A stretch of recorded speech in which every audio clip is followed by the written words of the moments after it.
The title of this book totally gives away the ending, and it gives the false impression that it will be a serious kiss, not just a peck on the cheek.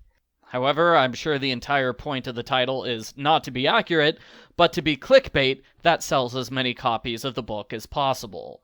Argo Funk Book Review, Argo Funk Book Review.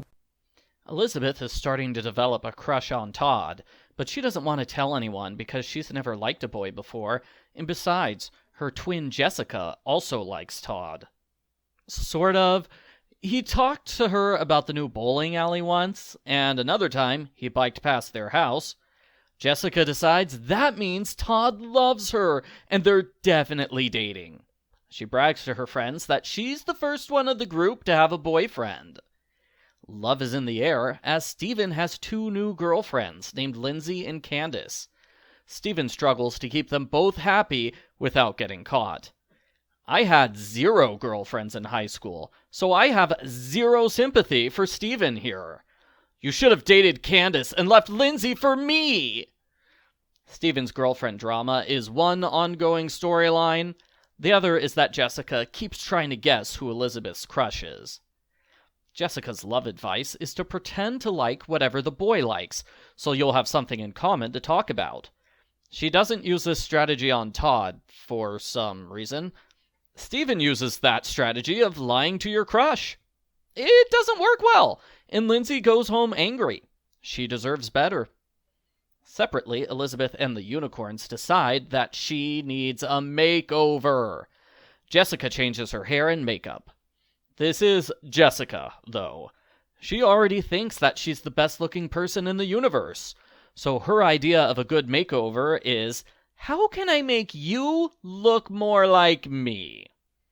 Jessica makes Elizabeth look just like her twin, which is silly to say because they are twins. Thanks to the makeover, everyone starts to confuse Jessica with Elizabeth. This includes Todd. Jessica's annoyed when Todd keeps asking her about Elizabeth. Then she turns around and brags to her friends that they had such a romantic conversation. Elizabeth and Todd have the awkward conversation about bowling, which is seen on the cover. They both walk away feeling, I'm an idiot who can't talk. The other person will hate me forever. Welcome to my middle school experience. The unicorns spread a rumor that Elizabeth is on the prowl for a boyfriend. Soon, every boy in school is trying to kiss up to her. Really, I think this story could have been a book all by itself instead of a half-chapter story in this book. Okay, well, it's not every boy in school that flirts with Elizabeth, just 2 nerds who don't know how to flirt, and an overconfident ladies' man. Elizabeth is furious and yells at Jessica for humiliating her like that. Mom and Dad are the last ones to learn that Stephen has 2 girlfriends. They sit him down and tell him he can't do that. He says he wants to break up with Candice, but he doesn't know how to tell her. Stephen talks it over with Elizabeth, who suggests telling Candice the truth. It's brilliant advice, which is not super obvious. Everyone goes bowling on Friday. Jessica gets close to Aaron, and he buys her a soda. That's enough to convince Jessica to give up on Todd. She's all about Aaron now. Both of Stephen's girlfriends arrive. Candice starts to make a scene. Stephen takes her aside and tells her it's over. Lindsay is so proud of Stephen, she kisses him on the cheek. That is definitely not how most girls would react upon learning your boyfriend had a secret girlfriend for your entire relationship. Todd and Elizabeth talk by the jukebox. He dispels the rumor that he and Jessica are a couple. Elizabeth is the one he likes. Todd and Elizabeth get milkshakes together, and he kisses her on the cheek. The end. Post-book follow-up. I read this book right after reading Keeping Secrets, so it was a bit of a shock to see that Amy and the twins are totally fine with other people having secret crushes and secret kisses. What do you mean Amy didn't throw multiple temper tantrums over a reasonable request?